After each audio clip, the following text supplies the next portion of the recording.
श्री राधे। सद्गुरुदेव भगवान के चरणों में प्रणाम। भगवान नारायण कहते हैं, ये परमात्मा श्री कृष्ण को प्राणों से भी बढ़कर प्रिय है। संपूर्ण देवियों की अपेक्षा इनमें सुंदरता अधिक है। इनमें सभी सद्गुण सदा विद्यमान है। ये परम सौभाग्यवती हैं। इन्हें अनुपम गौरव प्राप्त है। परम ब्रह्म का वाम अर्धांग ही इनका स्वरूप है। ये ब्रह्म के समान ही गुण और तेज से संपन्न है। इन्हें परावरा, सारभूता, परमाद्दा, सनातनी, परमानंद रूपा, धन्या, मान्या और पूज्या कहा जाता है। ये नित्य निकुंजेश्वरी रास क्रीड़ा की अधिष्ठात्री देवी है। परमात्मा श्री कृष्ण के रास मंडल में इनका आविर्भाव हुआ। इनके विराजने से रास मंडल की विचित्र शोभा होती है। गोलोक धाम में रहने वाली ये देवी रासेश्वरी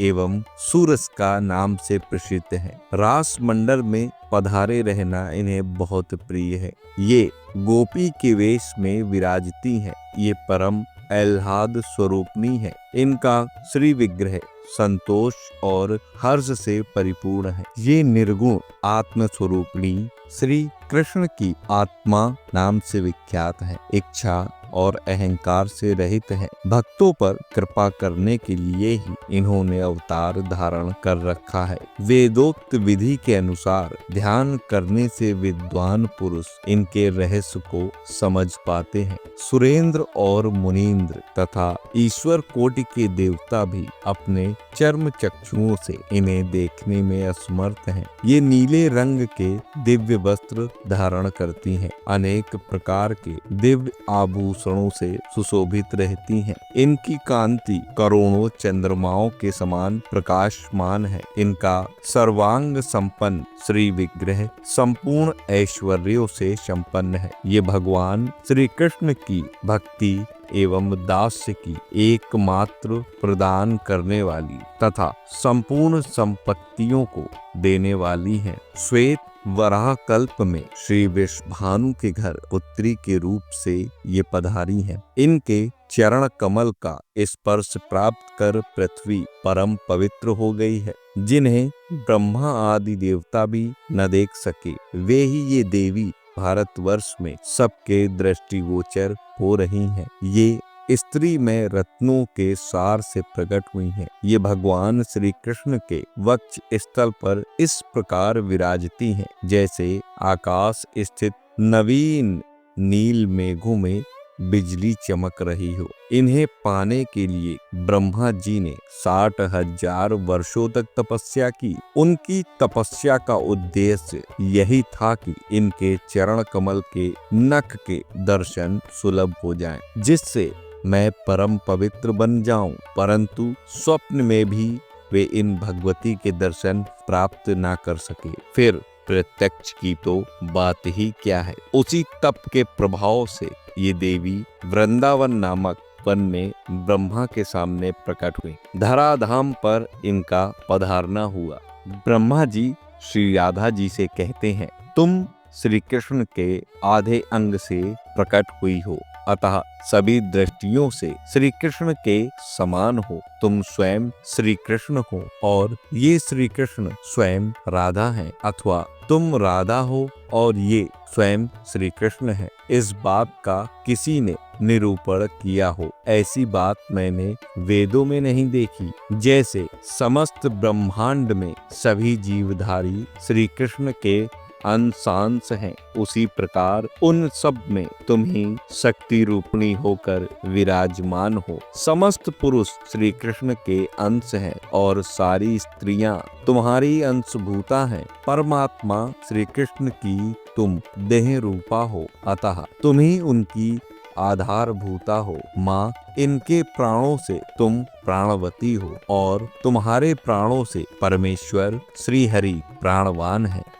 अहो, क्या किसी शिल्पी ने किसी हेतु से इनका निर्माण किया है? कदापि नहीं। अंबिके, ये श्री कृष्ण नित्य हैं और तुम ही नित्या हो। तुम इनकी अंश स्वरूपा हो या यही तुम्हारे अंश हैं, इसका निरूपण किसने किया है? श्री ब्रह्मा जी श्री कृष्ण का स्तवन करते हैं और कहते हैं, आप अनादिकाल से वर्तमान तथा सबके उत्पत्ति स्थान है। सर्वश्रेष्ठ पुरुषोत्तम आपकी उपाधि है। आप अपने भक्त जनों पर दया करने वाले और श्री कृष्ण नाम से विख्यात हैं। समस्त ब्रह्मांडों के आप स्वयं स्वामी हैं। आपसे परे दूसरा कोई नहीं है। आप राधिका जी के प्राणनाथ हैं। मैं आपकी शरण में आया हूँ। आप गोलोक के नायक हैं। आपकी लीलाएं बहुत सी हैं। अपने धाम में लीला दिखलाने वाली यह श्री राधा भी लीलावती हैं। आप जहाँ वैकुंठाधिराज हैं, वहाँ ये वृषभानु की लाडली ही लक्ष्मी है। जब भूमंडल पर आप श्री रामचंद्र हैं, तो ये विदेह कुमारी सीता हैं। आप श्री विष्णु हैं, तो ये कमलालया। जब आप यज्ञ अवतार धारण करते हैं, तब ये पत्नियों में शिरोमणि दक्षिणामूर्ति बन जाती हैं। आप भगवान नरसिंह हैं, तो आपके हृदय में स्थित इनका नाम रमा है। आप नर नारायण के वेश में पधारते हैं, तो ये शांति कहलाती है। आपके साथ इनका अत्यंत सादृश्य है। छाया की भांति ये निरंतर आपका अनुसरण किया करती हैं। आप ब्रह्म हैं, तो ये तटस्था प्रकृति जीव बन जाती हैं। जहाँ आप काल हैं, वहाँ ये प्रधान रूपा है। जब आप संसार का बीज भूत महद रूप धारण करते हैं, तब ये सगुण माया के रूप में प्रकट होती हैं। आप मन, बुद्धि, चित्त एवं अहंकार इन चारों से युक्त अंतरात्मा होते हैं, तो इनका लक्षण अथवा वृत्ति के रूप में अवतार होता है। आपके विराट रूप होने पर तो ये संपूर्ण चराचर को धारण करने वाली धरा नाम से प्रसिद्ध होती है। पुरुषोत्तम, ये जो श्याम और गौर दो प्रकार के रूप दिखाई देते हैं, स्वयं आपके ही तेज हैं। आप गोलोक धाम के प्रभु हैं। महान पुरुष भी आपके अधीन रहते हैं। आप पर से भी पर अर्थात सर्वश्रेष्ठ हैं।